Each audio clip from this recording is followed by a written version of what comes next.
Let us see this.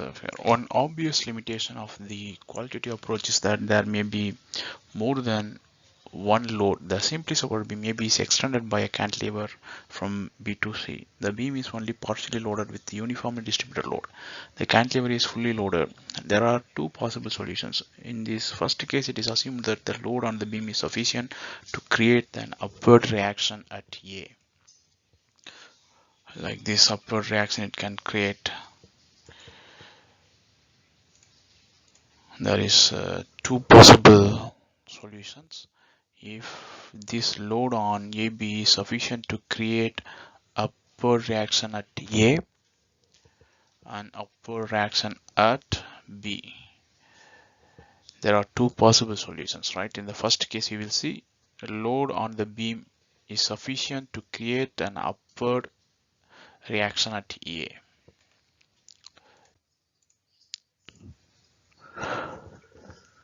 Consequently, there will be a sagging bending moment from A to start of the uniform distributed load because of this upward.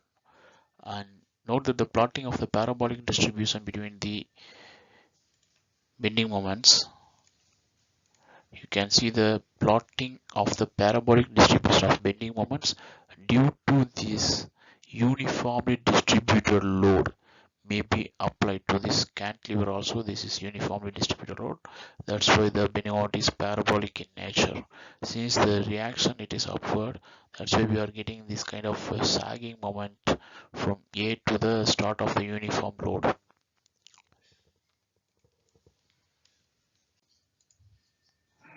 If we now increase the low span of the cantilever, if we increase it to induce the single curvature deflect shape, then we can get the reaction at A as downward.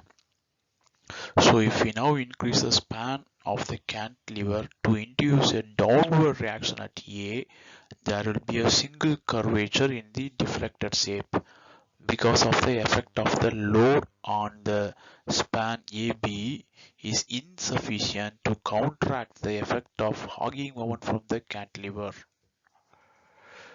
The bending moment diagram will be hogging over span AB despite the sagging partial UDL. If you see here, it will become like this kind of single curvature. We will get a single curvature of the bending. There will be a single curvature in the deflected shape because of the effect of the load on the AB is insufficient to counteract the effect of hogging moment from the cantilever. This cantilever produces the hogging moment. That hogging moment is not able to be balanced by this sagging moment of the AB, this small UDL. That's why we are getting the single curvature like this.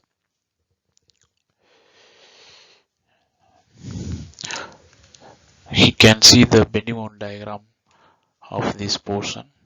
You can see from this point to this point is no load, that's why it's linearly it's varying. After that there is a uniformly distributed load, that's why we are having the parabolic variation of the bending moment on the cantilever also. Since this is a hogging moment single curvature, we are having the moment diagram like this. There is no point of counterflexion because it's completely single curvature, and the reaction at A is downwards.